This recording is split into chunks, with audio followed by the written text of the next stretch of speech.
Brandi, pleasure to Yes. have you. Welcome back to our podcast. Do you remember this time last year we were in California, weren't we, when we last caught Yes. up? And can't believe it's been a year. Come back to another fantastic conference. For our listeners, do you want to tell us a little bit more about yourself and what you do and what brings you to this amazing conference? Sure. So I am a clinical and research psychologist. I do a lot of work in the realm of ADHD, but I also do a lot of work in trauma and just mental wellness and mental resilience and consultation, helping families, organizations, people reorganize their lives or their approach to how we take care of ourselves. Yeah. Would you like me to call you Dr. Walker or Dr. Brandy or just You Brandy? you could call me you could call me either. You could call me Dr. Brandora. You could call me Brandora. You could call me Brandy. Okay. Any of All right. those are fine. Okay. It's Excellent. cool. Right.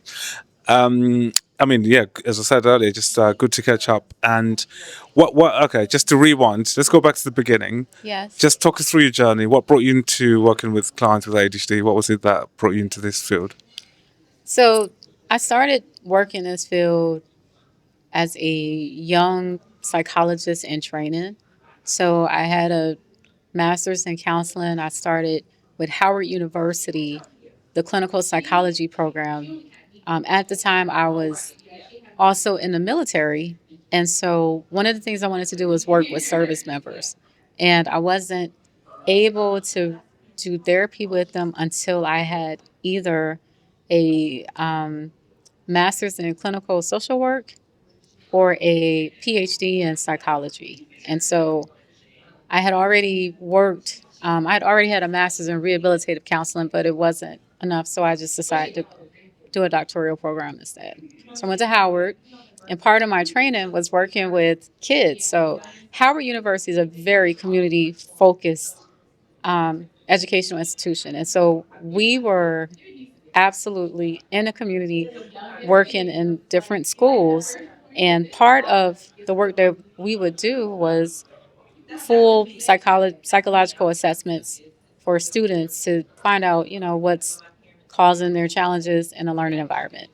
And so in that process, what I would see a lot of times was potentially the overdiagnosis of kids being classified as ADHD but not having ADHD, or having other contextual issues that was misread as ADHD. Yeah. A lot of our research was around sleep and ADHD. So we were looking at how, whether or not medication played a part in impacting sleep, but we were looking at family dynamics as well, and the family relationship. When you have a family member who has ADHD, how do the other family members adjust, and how are other parts of their life impacted too? So it was a really interesting study. But to your question, that research led me to see that there's a significant disparity for children of color across the BIPOC community, so Black, Indigenous, um, our Latina families, um, Asian, just across the board. So what we were seeing, the lack of resources, lack of information, and of course, lack of diagnosis. And so it was something that I was interested in learning more about and figuring out how we could better connect families with information and resources and timely diagnosis. And last time when you came to this podcast, we talked about some research that you was doing back then. That was obviously Yeah. a year ago. Um, just to refresh our minds, what the research was about, and again where you are with the research now. Yeah. So we're doing an access to care research study. Our target population is high school students and young adults ages 19 through 29.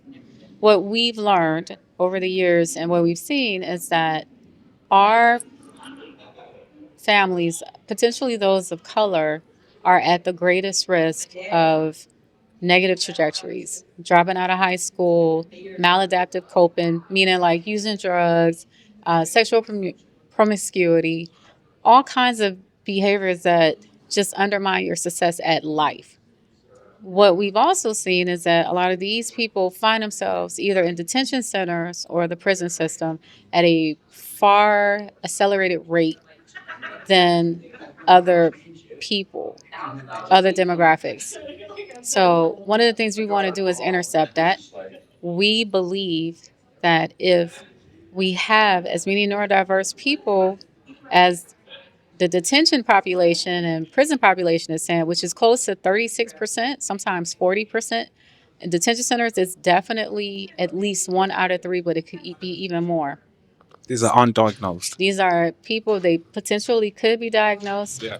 A lot probably have not been diagnosed or untreated. Yeah. And they're in these types of facilities and systems because of dysfunctional executive function. Well, executive dysfunction or, bad decision making, not so good emotion regulation. These are all, it just creates a pathway to some of the worst case conditions, which ends up being prison systems, if not, Yeah. dying early or being in terrible accidents. Yeah. I mean, what you're describing is not. I mean, for us in the UK and other parts in the world as well, it's similar. Yes. It's a worldwide issue certainly, and I mean, early intervention is very important. You're talking about in the prison sector, forensic particularly, Yeah. screening. How screening is very key. I was talking to some few attendees today, and I think the message that everyone was pretty much saying was there's this lack of some of his lack of understanding around ADHD, lack of acceptance. The stigma is still there. So even if some of these people that are trying to reach out to get support, they go into their family GP and things, they're not being listened to, or they're just being ignored or misdiagnosed. That also plays a part in that. Have you picked that up in your research at all? Yeah, absolutely. So Yeah. there is the stigma. Yeah. People don't want to be labeled. They don't want to be having something that's identified or considered wrong with them. You have families that are unaware and they don't support the idea of a diagnosis like ADHD or even autism in some cases. Um, and then you have people who don't have access to the information, so they don't know what they don't know. Yeah. And then you have those who don't have access to care. So even if they suspect something is wrong, they can't get the assessments or the testing that they need to clarify the diagnosis. And let's not forget, for neurodiversity, there's always, not always, almost always, some co occurring condition or co occurring circumstances that are happening for that individual.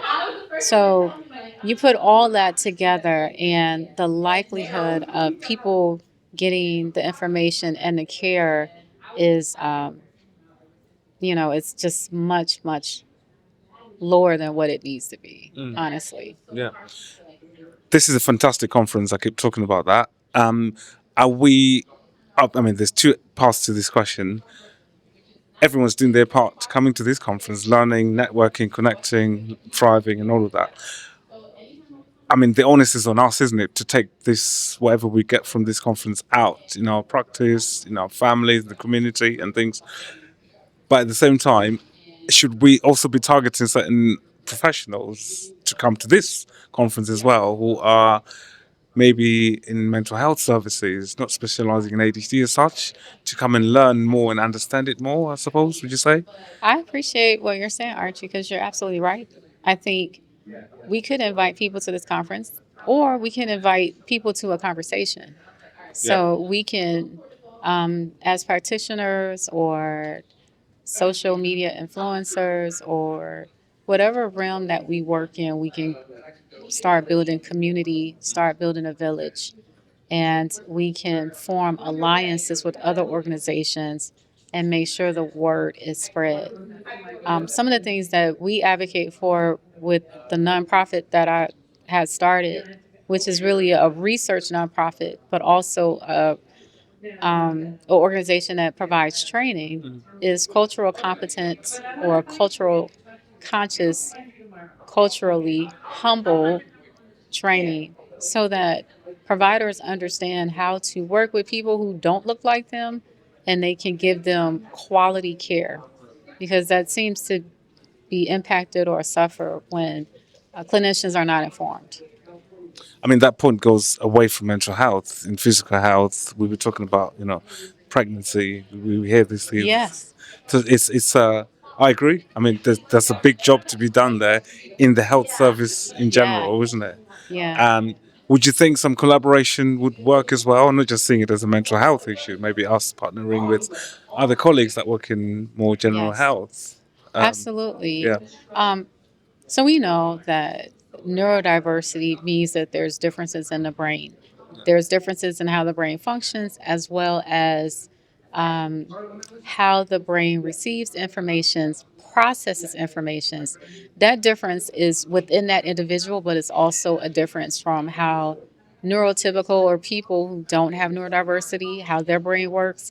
So that means that that individual is experiencing life like more dynamically in certain ways. And then that dynamic could be, I mean, for instance, from a strength based perspective, they'd be much more creative, much more in tuned with just out of the box thinking, different approaches, could be extremely strategic and extremely focused.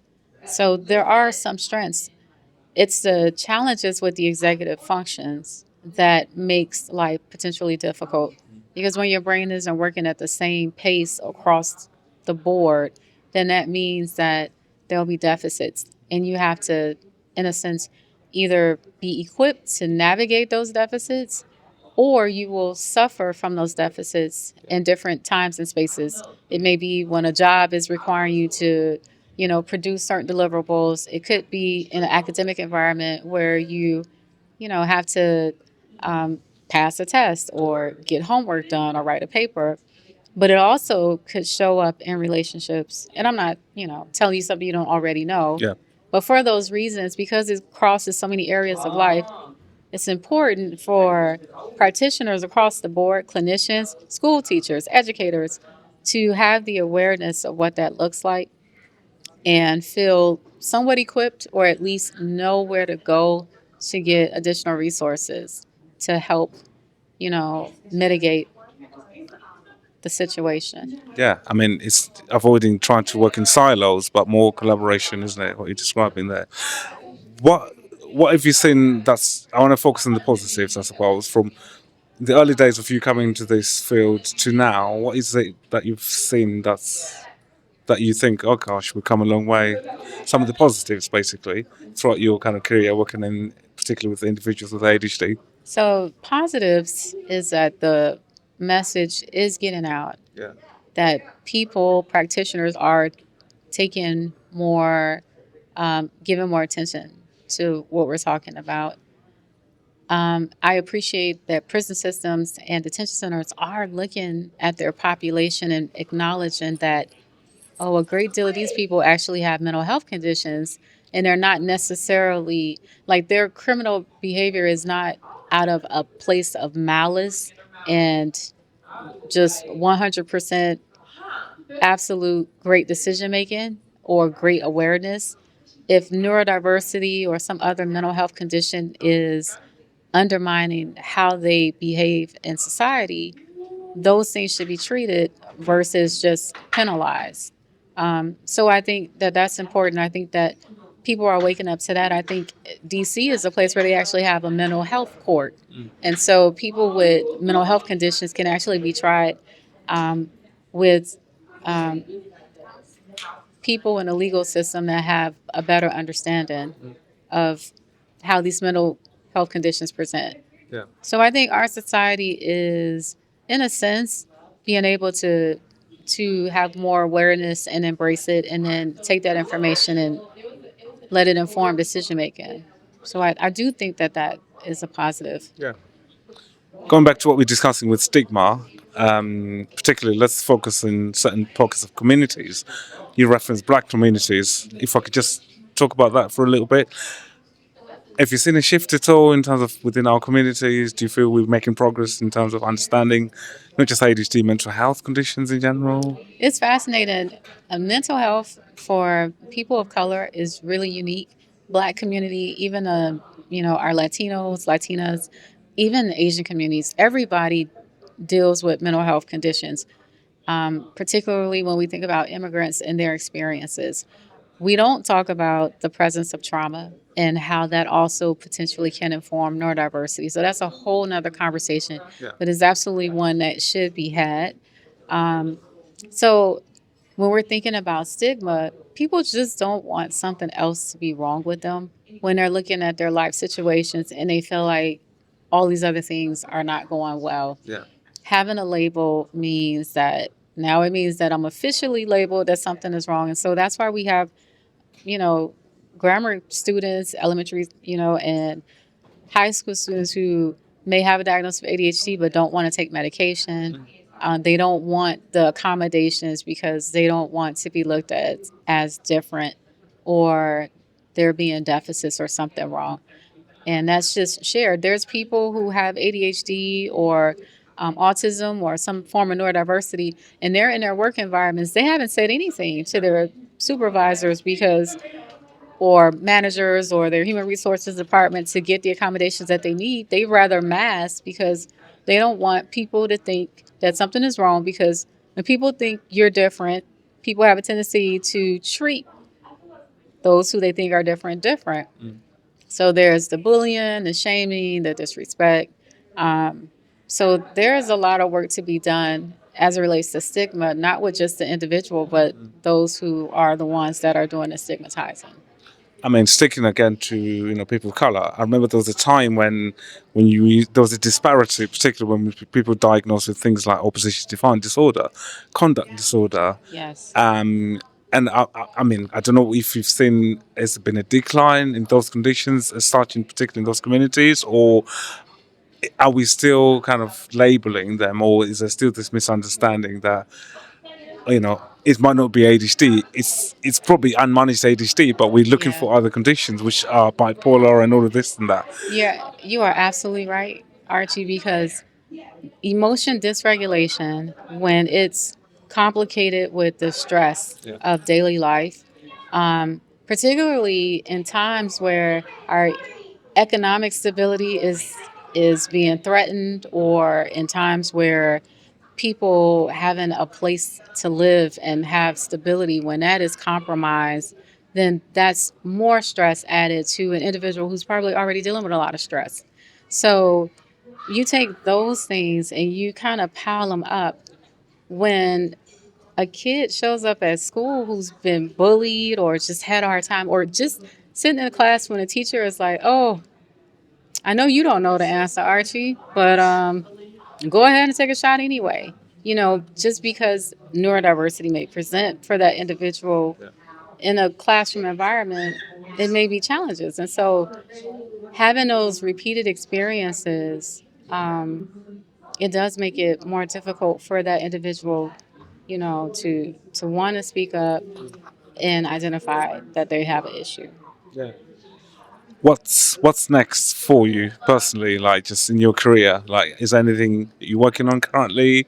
An Yeah. exciting project and research you're on? Yeah. So, one last thing, too, I wanted to add: Oh, yeah, go on. providers and educators. Yeah. To your point, the diagnosis of oppositional defiant disorder, conduct disorder, that still gets handed out like really disproportionately, particularly to people of color.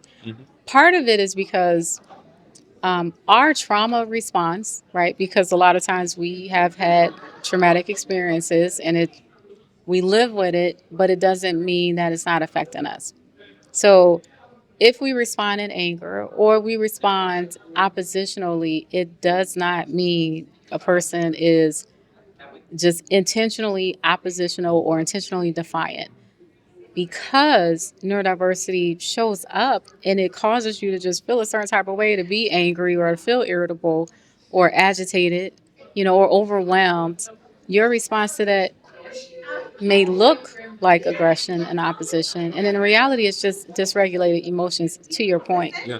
So, one of the things that we've been doing is we've been asking providers to not diagnose oppositional defiant disorder when we suspect neurodiversity, or do not diagnose both of them without fully treating the neurodiversity as best as you can, and also assessing for trauma. Yes. And anxiety and these other co-occurring conditions, you treat all of those things, what you will see is what looked like oppositional defiant disorder probably resolves. I mean, you're 100% right. I mean, I'm a physician. I treat these kids as well. And yeah, as you say, it's all about emotional dysregulation. Anxiety plays a huge part as well. Yes. It might appear as if like this youngster is just being defiant and just being aggressive and things. But as you said, if the ADHD is unmanaged, of course, it's going to appear more than it's untypically your ADHD case, isn't it? Yeah. So, I mean, the conditions have to be. I mean, if we can take them out of the DCM, because that's not helpful. Why have it in the DCM? Yes. So, Yeah. yeah, that's the question there. It's unhelpful to the point where you diagnose. We've done it in our clinic.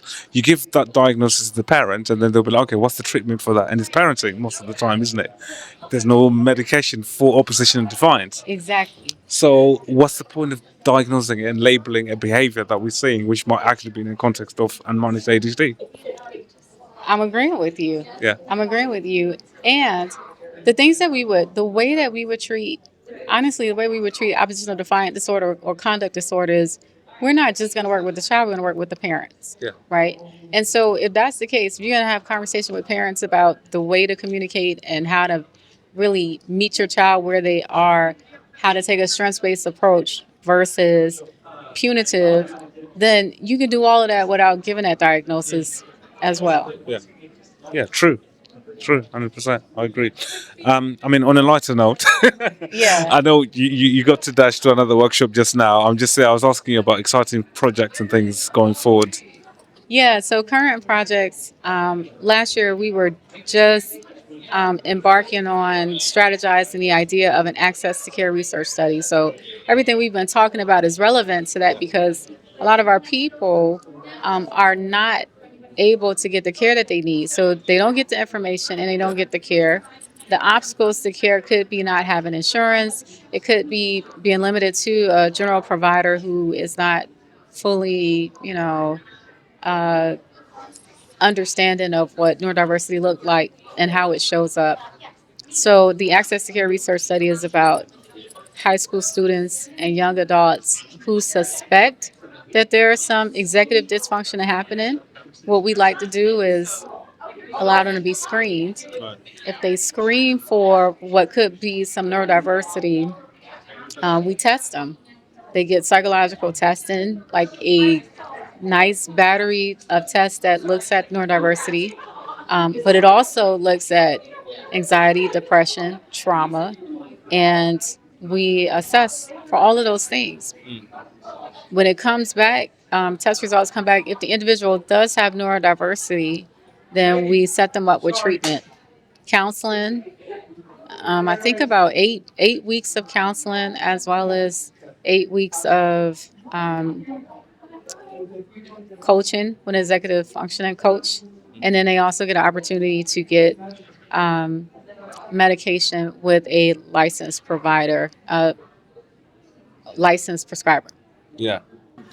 So, if anyone wants to find out more about yourself and Yes. you, how can they get in contact with you and find out more about you? Yeah, so that research study, we look at people 3 months, 6 months, 12 months, and a year. I'm sorry, 2 years. Um, if you want to reach out to me, you can look me up, voiceforneurodiversity.org, or you can do voicefn.org. I'm also, if you Google me, you'll find me, Dr. Brandora or Dr. Brandi Walker.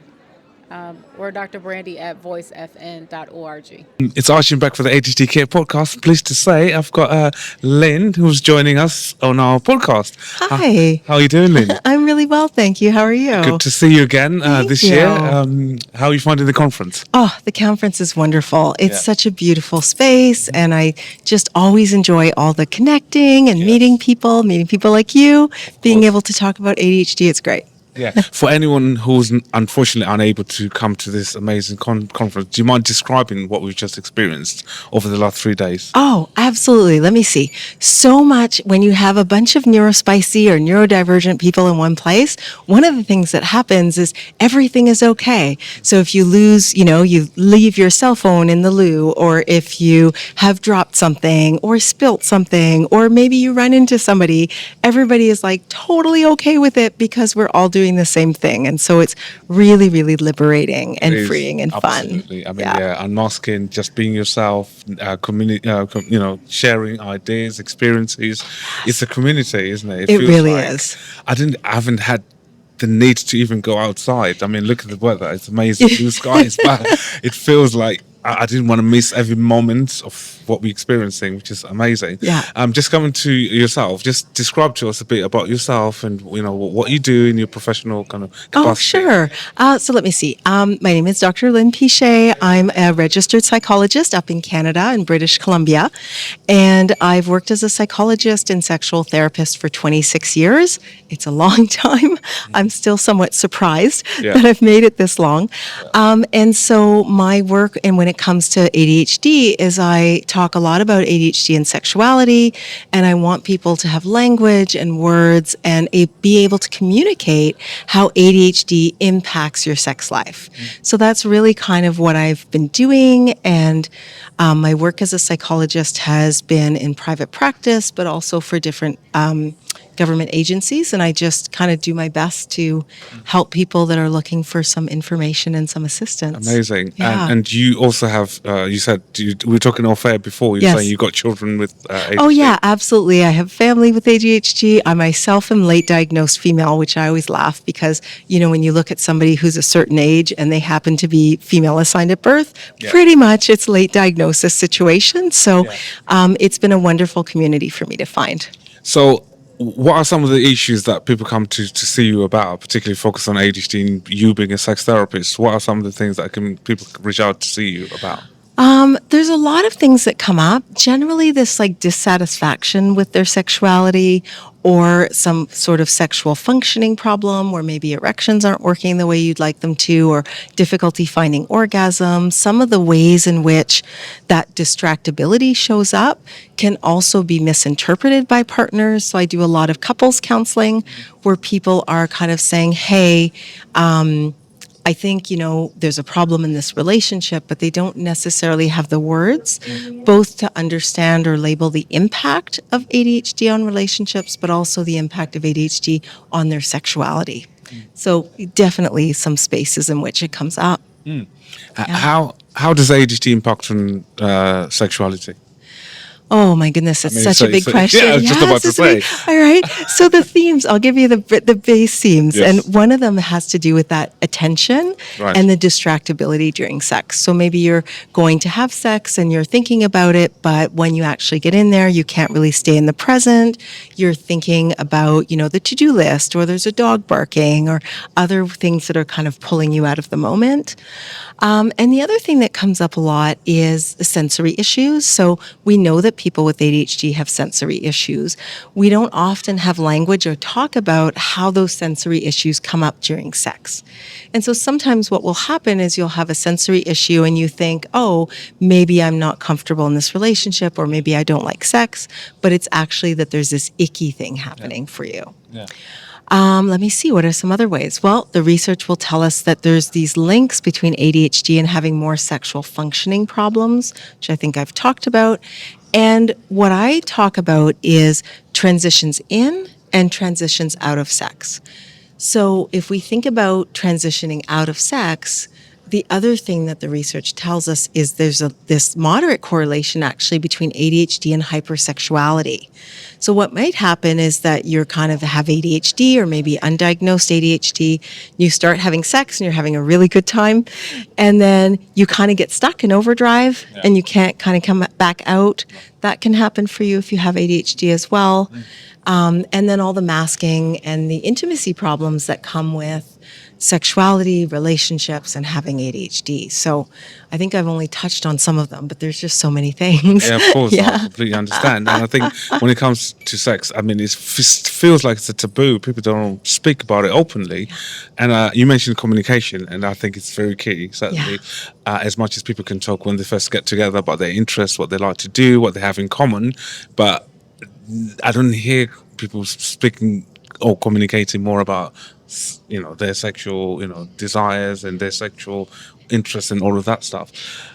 How important is that part of the communication, particularly when you're getting to know someone? Oh, I love that you're asking this, Archie. I mean, it's foundational, right? Yeah. And that foundation is just so important for your relationship. Yeah. If you're comfortable and you feel safe enough to have the conversations, which is, this thing would be interesting to me, or I feel like maybe we've gotten into a bit of a sexual routine and it's not novel enough for me. Don't say, you're bored. Okay. It's not going to go over well. Please don't. But one of the things that happens is this idea of, if we're not talking about it, and if there isn't this understanding that ADHD can also impact you in the bedroom, sometimes partners will understand, yes, you have ADHD, or they'll understand you have ADHD and that impacts your life, maybe at work or maybe in your parenting or any of the things, or whether you pick up the milk or not at the end of the day. But it starts with having that conversation that it also impacts your sex life, or it may, and is that a part of what's going on for us? Yeah. So that would be like a piece of that for sure, that foundation. Again, going back to people getting together, people getting to understand each other, what they like, what they don't like. It's the words that how would you start the conversation? Going back to the basics. Yes, back to the basics. I love it. So I think I would start with something like this. So Archie, I have ADHD, right? So we're clear. And how does that impact? Well, this is how it impacts my life, right? So you've noticed that maybe I won't remember to pick up the milk, or maybe like I won't pick up my socks. And I know that's really irritating for you. But there's ways in which my ADHD is really fun in our relationship, right? Remember, we had this really great picnic. We did this fun stuff. And I really wanted to talk to you about how my ADHD shows up for me sexually. And here are some of the ways. I really need some sexual novelty. If things are kind of varying and maybe we have sex in different spaces or places, then that's probably going to maintain my attention. And how can we put some systems in place so that we can talk more about it? Because I really enjoy our time together. So some of you may know this concept of the compliment sandwich. So you have just heard a compliment sandwich, Right. Which is I start with something positive that I really appreciate about you and the relationship, and I put a little bit of background. And then I slide in the piece, which is, here are the things that maybe we could address or I'd like us to address. And then I finish with that other piece of the sandwich, which is the positives that I really want to continue exploring this with you. So I think if you can see it from that perspective of how do you create the compliment sandwich and how can you then use that to talk about your sexual needs, that might work well, right? Yeah. And the other piece is be curious about your partner's needs. So the other piece I might say is, hey, Archie, are you enjoying how we're transitioning to sex? Are you enjoying our sexual play? What would make it more fun for you? And maybe if I start having that conversation, then we can be in a place where the other part can happen, right? But we want to make sure that we're also really taking into account, what does my partner want and need? Going back to the grassroots, in my head, I'm thinking even young children, young people, this will benefit them understanding and being comfortable to have these conversations. It's hard. I'm not saying parents Yes. talking to, saying young person to be able to know the words to communicate, Yes. when they're starting to get into relationships. Absolutely.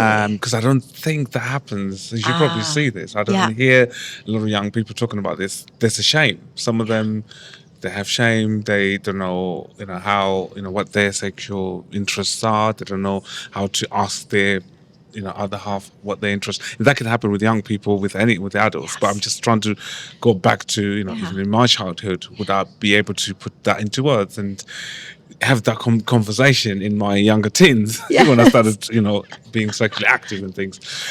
What's your thoughts on that? Well, I think it's going to be really interesting to see how this impacts generations. Yeah. So we're only now starting to talk about ADHD and sex and the impact of ADHD on sexuality. And you're right, it's impacted people in like all of these generations where we haven't had the talk. Yeah.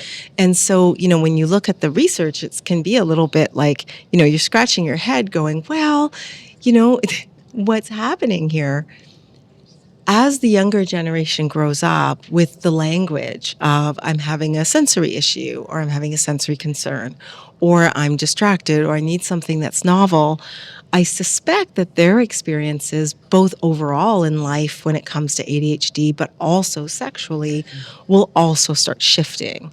And I'm really curious. I probably won't be around that long, but I would love to see. Probably I won't be around that long, but 2 or 3 generations from now, are people like, have we really moved that forward, and are people more able to just have those conversations, in the same way that I say, hey, you've got really great shoes, and that's okay, right? Without it being such a big deal. Yeah. As clinicians, do we have a role to play in this? Oh, absolutely. Teaching people language specific to ADHD, to sexuality, being able to like mediate that conversation and being the third party in the room that says, hey, I heard this thing, right? Or I've read this book about ADHD and sex, and how does that come up for you? Our job is to ask questions. Our job is to be curious. And by doing that, we give people space in which to consider new ideas, space in which to grow. And I think that we absolutely have a very big job to do when it comes to some of these concepts, both in regards to neurodivergence overall and in regards to sexuality. Yeah. Yeah. I mean, in my personal experience, through my work, I've come across a few clients that have, because of their ADHD, which is usually when they come to us before they've been diagnosed, they, as you know, with ADHD, there's that impulsivity that comes with it, where it might be through, substance misuse. It could be through, reckless driving, getting, stopped by the police a few times.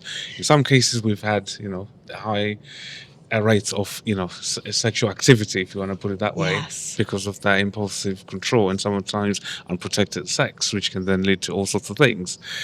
I mean, I'm sure you've come across this through your work as absolutely. well. Yeah.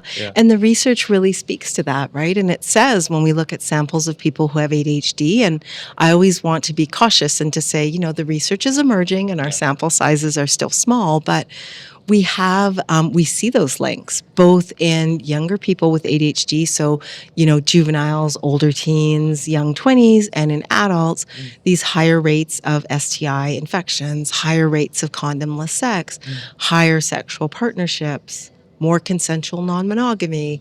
So, there's a lot of things going on that I think people are using to create sexual novelty, and I'm somewhat optimistic that if we start acknowledging that need and talking about it, that people will find positive ways, things that aren't risking their lives or other people's lives, and not getting them to that place where they're engaging in sexually impulsive acts to fulfill that need for novelty. Right? Yeah. I think we can get there, but first we have to start talking about it. Yeah, I mean, acknowledging it, certainly that's one thing, and obviously the communication plays a key role in that. Research-wise, are you involved in research at all? Do you do no, not so much. I really am enjoying the kind of clinical bend of, from a therapeutic perspective, this is what I'm seeing clinically. And the workbook is very much based on the asking of the questions. And I encourage anybody out there who's really into research and wants to do it, happy to collaborate and be part of teams where we start talking about this. Yeah. From my perspective, starting the conversation just felt more important than trying to, kind of sit in that academic space with it, because we have so many people who are ready to talk about it, who want to talk about it. And all we need to do is give them the language and the words and validate that reality. Yeah, absolutely. Yeah. You've just given a fantastic talk from just the feedback I've just heard from some of the thank attendees you. in there. Do you want to give us sort of what to expect? Do you have another talk at all after this, or that's it? No, I think we're done. I think Okay. conference is wrapping up in a few hours. So It is indeed, yeah, absolutely. it's going to be so sad. Are you doing the online one next February? Yes. Okay. Actually, you're right. So I will be on that one, and so that will be nice. Yeah. I'm sure I'm talking at some point about ADHD and sex, and I can't remember which subsection it's going to be. Of course, yeah. But I do have Instagram, and there's ways to kind of follow up if people are interested. When I'm talking about ADHD and sex, there's like main themes that I talk about. And one of them is that distractibility. The other one is the transitions into sex, because, we were talking about the hypersexuality and people having too much sex and getting into trouble. But we also have people who appear to be not interested in sex, or where their relationships are falling apart from what looks like a sexual disinterest, but is maybe connected to how do I get myself kind of connecting back to my sexuality. And so I also talk a lot about that. Yeah. Yeah. I was talking to Diane yesterday, who kind of works with clients around ADHD and sex as well.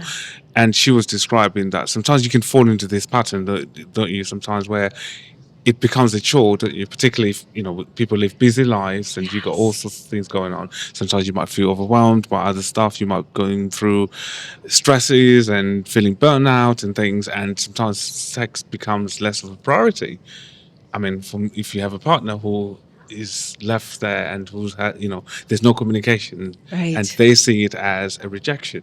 Yes. Again, that's something that you probably see in your practice. Yeah, I see it more as this. There's kind of two pieces to that. One of them becomes the hyper-focus piece. Right. So where it's not just external stressors in life, but as an ADHDer, you become hyper-focused on a project, you become hyper-focused on something that's really meaningful to you, but you kind of leave your partners in the dust because they're not part of that conversation. And I think that is something that I'll see often. And then the other piece, of course, is this ebb and flow. If we're looking at kind of maybe neurotypical partnerships where, it's like a very standard, you have sex maybe a couple times a week and it's like this, maybe neurodivergent sexual engagement is more like this flow state where you might have periods where you have more sex and periods where you have less sex. All this to say, we do know that people with ADHD struggle with relationship maintenance. Right. And what that means is all the chores and things that you do to maintain a relationship. And so I guess it would depend on, for whichever person that's out there listening, or whichever person you're working with as a clinician, what is the pathway? And then, you would then from there figure out how best to intervene. Yeah. Yeah. I mean, it's the fact that we're talking about it now, and the fact that they actually included it in the talks is just goes to show that it's an area that they want to highlight, and people to learn and be able to speak freely about it without the shame or feeling like it's like a taboo subject that we should be talking about. And I know Ari Tuckman has done amazing work in this field as well. He has, and other amazing professionals and authors. Absolutely. If, Susan Young, I was just going to say, so Dr. Susan Young, I believe, is on your Susan side. Young Yes, in the UK, yeah. And she's done fantastic work, and she's got some great articles out there. So, the information is starting to get out there. We're starting to talk about it. Yeah. But I love her work. And so, she's amazing. Nice to see us collaborating. She works in forensic services as well, doesn't she? She's done lots of work with, in the prisons and offenders and things. You also see people with sex addiction. I mean, addiction is huge. We know we talk about drug addiction and alcohol addiction. Sex addiction as well is another key area. And if you think about ADHD and how that can all interplay with it. Absolutely. So when I'm talking about hypersexuality, really that's what I mean. Right. I don't use the concept of sex addiction for a whole bunch of reasons. But at the end of the day, and maybe this is part of it, I find that we all have different language, right? So whether you're talking about compulsive sex or hypersexuality or sexual addiction, it really is this like you're into overdrive and you can't kind of get unstuck. And it can lead to problems with corrections and problems with police. I want to do a shout out because, of course, you're close to London, I think. Yes. But the London police are the first police force that screens for ADHD upon arrest. So when they're investigating and arresting somebody, as far as I know, and my understanding is they're still doing this, they're screening for ADHD, which I think is so amazing. I talk about it every time that I can. You guys are ahead of the game in that, and the rest of the countries, we're all very much behind. Yeah. Yeah. I mean, if you think about, we were talking about Professor Susan Young earlier, Yeah. the research that goes behind it, and when you think about prisons and offenders and things, Yes. they could see there's a high prevalence, and actually it makes sense to screen Yes. and pick up some of these individuals that have probably ADHD hadn't really been picked up, or sometimes it's the ADHD that's unmanaged that could be causing them to run in trouble with the law. Absolutely. So I'm also a forensic psychologist, and I've done forensic work now for the bulk of my career. And definitely, we see this a lot. And we have, when we're looking at some of the research as well, it's really confirming that people with ADHD are more represented in the prison system, higher numbers of people with ADHD.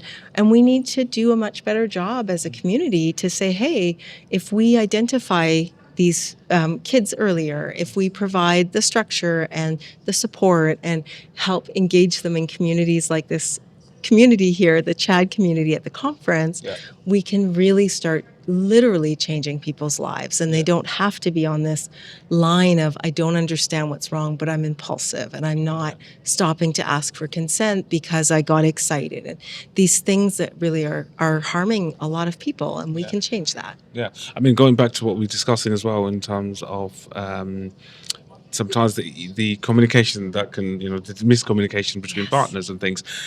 I'm just trying to think for individuals that take medication for ADHD, sometimes that can impact on their, performance when it comes to in bed. Do you come across individuals? Because I've seen a few where, not all medications, but some they've noticed that there's, So I don't know. Are we allowed to mention? I mean, from a research perspective, there is one, but it's a non-stimulant ADHD That's med. the one I'm thinking. Yeah. Okay. Yeah. So that particular one, Yes. we don't necessarily recommend the non-stimulant meds anyway. Yes. And so one of the reasons, that is part of it is that we don't want people on medication that's going to create problems with performance and problems with erections. We really want people to be on, the best practice meds. I don't know what it's like where you're practicing, but the research is very clear that that's stimulants. And so if you happen to be on a non-stimulant and you're having problems, then do talk to your doctor and see if you can sort some of that out. I mean, with that one, it's well documented. That's one of the side effects. But I just wanted to sort of bring that up in there. Yeah, no, it's great. We were discussing again about your upcoming conference. Oh, yeah. Next March, is it? So I've got a few things that are going on right now. My website is ADHDsex.com. I know I was very excited with finding that one. It says what it is. happy, right? It says what it is. It's right there. And so with the ADHDsex.com, when you go on there, you'll see that there is some online classes that I've started. And I'm going to be doing a European edition online class for sex and ADHD. It's going to run in a time frame I think that's going to work for people, and on a weekend that I'm also hoping will work for people. So that's a 7-week course where people come in and we talk through all these kind of elements specific to ADHD and sex, but we have more time. Right? So we run like an hour and a half for each group. We're doing this for 7 weeks. And then I'm also starting some clinician master classes. So if we have clinicians that want to learn more, and I'm trying to be very thoughtful, I'm making these things run in times where it works for various time zones, and I think it will work for you as well. So those are some of the things that I have upcoming. And of course, the workbook is there for people if they want to kind of work through some things on their own. And I will be talking pretty much, if somebody would like to hear me talk about this, I am happy to do it, because I think the more that we can engage on the topic and highlight it, I think the better we will all be as a community. Excellent. Yeah. And once again, the date, have you got confirmed dates for the master classes? I do, yeah. So the masterclass date, oh my goodness, I'm not going to remember it though. Right. It's at the third weekend of January, which I believe is the 24th of January. That's 2026. Okay. And then the next ADHD and sex overall general course that is UK friendly in regards to time, unless you happen to be a shift worker. And then you're welcome to join us in February. We're starting our next one, but the one that is going to be, I think, more adherent to your community is going to specifically start, I think it's April 4th, but it's that kind of week. Yeah. Yeah. And all the details are on your website. Yes, please check the website because we don't want to trust me and my memory remembering this, which is why I've written everything down. And once again, the website is ADHDsex.com. You got it. Of course, yeah. And your social media, you are... Oh, it's ADHD Sex Workbook. And I apologize. I'm told it's a terrible social media name. But, I'm a little older, and so this is what we're all getting. So ADHD Sex Workbook. And you will see my little smiley face. And happy to have you kind of follow along, and you'll see some of the posts there. I make sure to put relevant information up. Excellent. Yeah. All right, amazing. Great talking to you, Dr. Lyne, and I wish you safe journey, safe travels back to Canada. Thank you so we much. will hopefully see you when you come into the UK Yes, as well. I am coming to the UK in March, and so I will look forward to meeting up, and maybe we will actually put something together. It would be fun to have a little bit of a talk or a space where we can get together as a community and talk about this. Absolutely. So we'll have to talk, figure something out. Absolutely. Yeah, I mean, networking, that's very important, isn't it? Yeah, So, absolutely. Yeah. Enjoy the rest of the conference. Thank and, you. all the Thank best. you so much, Archie. No worries. Take care. See you Bye, then. everybody. Bye then.